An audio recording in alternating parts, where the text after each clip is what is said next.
Hello students, this video is for class 11 science. In this video I am going to continue with the chapter that I have started with you people, that is classification of the living world. Only the plant part we will do. So let's continue with our chapter. So today we will start with the topic of classification and the characteristics of eubacteria.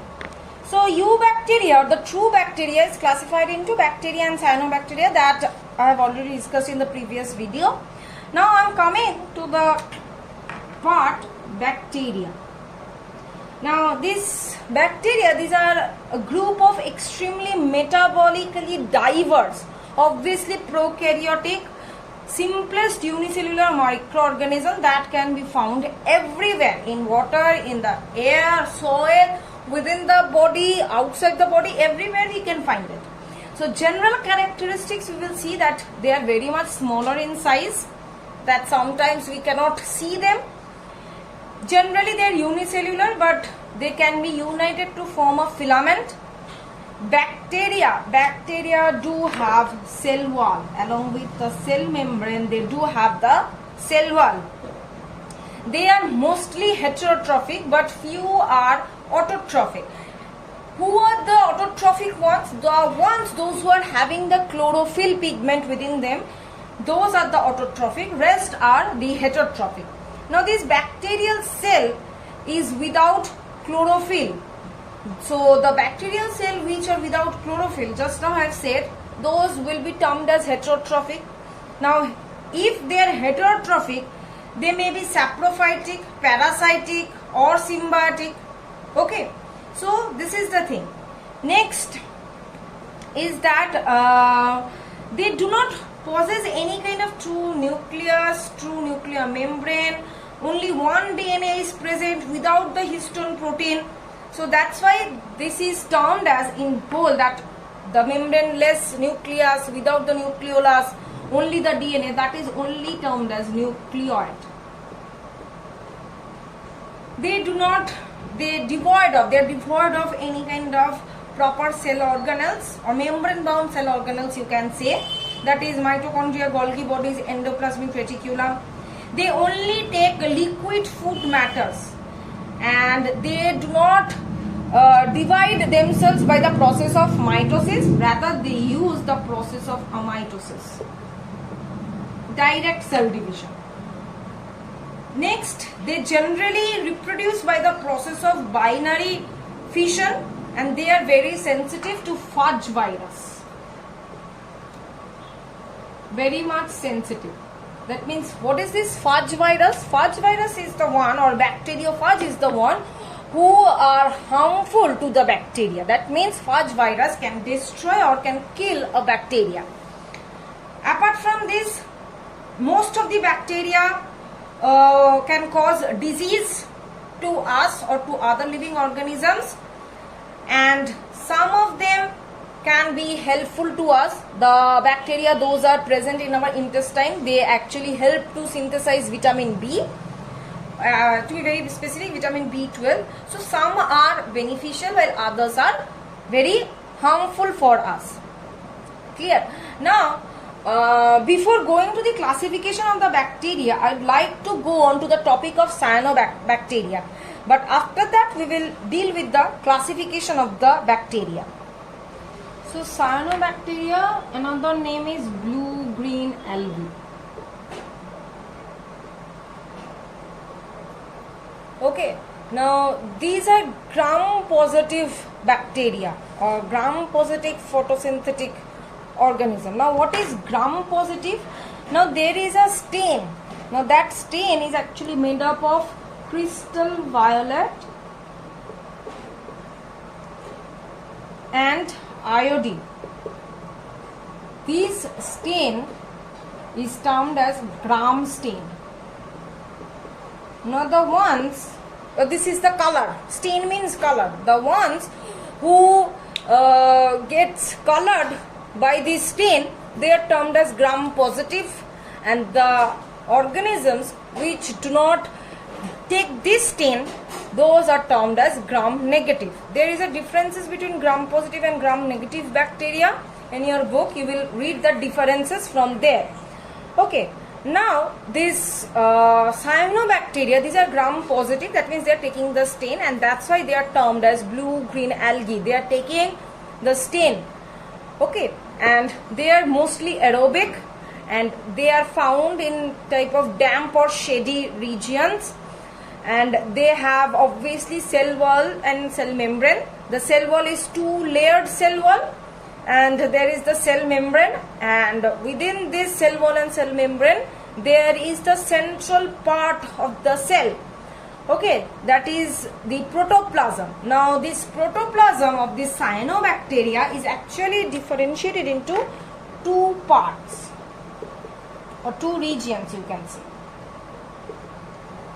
First region is the inner region, which is colorless, that we term as centroplasm. Obviously this is the inner region, and the second region is the outer region or the peripheral region, which possesses the color or this pigment. Okay, and that is termed as chromoplasm.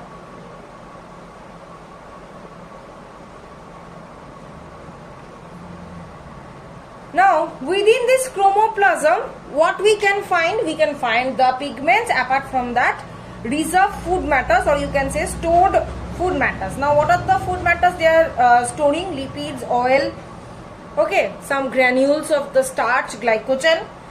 Apart from this, we can find 70S ribosomes. Generally true vacuoles are absent in case of cyanobacteria, but we can find some gas vacuoles or pseudo vacuoles in the protoplasmic regions, which actually is helping them to float on the water, to keep up the buoyancy and to float on the water. Another thing we can see, and that phenomena is termed as Gaidukov phenomena. Now what is this Gaidukov phenomena? This species which is having various vacuoles and which are floating on this water, due to this Gaidukov phenomena, what we can see that the color of the pigmented portion of this protoplasm, that means the color of this chromoplasm, okay, pigmented chromoplasm, is directly complementary to the quality of the color of the light waves in which the alga is growing. Okay, so it is the color is actually dependent on the quality of the light waves in which this algae or this cyanobacteria is growing, and thus they show a very contrasting variations in the composition of pigment, and this is known as this Gaidukov phenomena. Generally all the types of double membrane bound or specific organelles are absent, like mitochondria, endoplasmic reticulum, dictyosomes or the Golgi bodies are absent. Photosynthetic pigments, obviously it is present, different pigments are present in this chromoplasm region. Chlorophyll A, beta carotene, okay, then other pigments are also there, phycoerythrin. These are the pigments which are present over here. This centroplasm or this colorless region, central region, is regarded as incipient nucleus or nucleoplasm.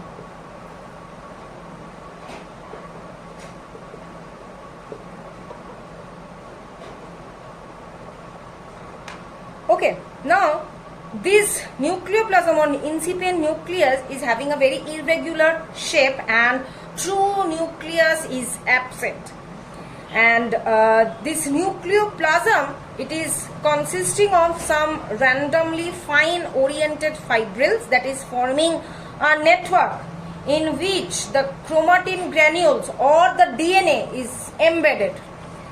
Clear? Now this nucleoid is present over here, which is having a direct contact with some coiled membranes, and those coiled membranes are termed as lamellosome, which is ultimately forming the plasma lemma. Now DNA is lacking the histone protein. Now next we will go for their type of reproduction, how they reproduce. First of all, sexual reproduction, though it can be seen, but in the form of conjugation. They do not reproduce by the process of syngamy. They reproduce by the process of conjugation. Apart from this, vegetative reproduction takes place by the process of cell division, fragmentation. Now in fragmentation, what happens? A part is being fragmented or broken. Those parts are termed as, which are being broken, those are termed as hormogones.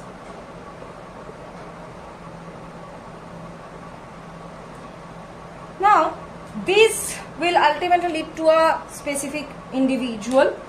Now asexual reproduction takes place by various ways. First one is the hormospores. Now hormospores actually are the spores which are developing from the hormogones. Now hormogones are the ones, those are the fragmented parts. Now these hormospores are produced by the hormogones which are developed from the tip of the filaments. Okay, from those hormogones, these hormospores are produced. Next, number 2 is akinets. Now, the cyanobacteria can sometimes be filamentous. Now, in this filamentous cyanobacteria, there are certain cells which act as the reproductive unit. How? They swell up by the accumulation of the food matters and surround them by a thick wall, and then they act as a reproductive unit like this. Suppose this is the filamentous cyanobacteria. Now this one, this middle one, suppose got swelled up.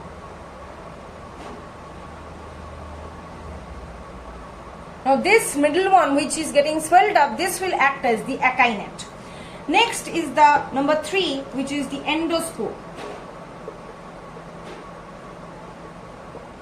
Now endo means internal, we know. Now in some unicellular forms, small spherical thin-walled spores are formed within the protoplasm. Those are termed as the endospore. Number 4 is just the opposite of the endospore, that is exospore. What are they? Now at this time or during this formation of the exospore, at first the delicate cell wall ruptures and the exposed protoplasm begins to cut off externally in the form of round thin-walled spore-like structures. Those will act as the exospore on their detachment. Next, number 5 is the heterocyst. Now what is this heterocyst? These are some spore-like structures which form due to the change in the vegetative cells. Now at first what happened, a young vegetative cell will swell up and will become transparent, and after that a new wall will originate, internal wall will originate within the cell wall and will cover up this transparent protoplasm. So it is double layered heterocyst. Obviously it is double layered. Generally a cyst means what?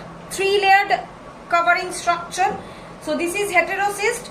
It is double layered heterocyst, double layered structure which looks empty, and either they will form single or they will be formed at chains. So this is the heterocyst which will ultimately act as a reproductive unit or the reproductive spore. So this was about the cyanobacteria. So till this much I am keeping the video. In the next video I will continue with this chapter. Thank you.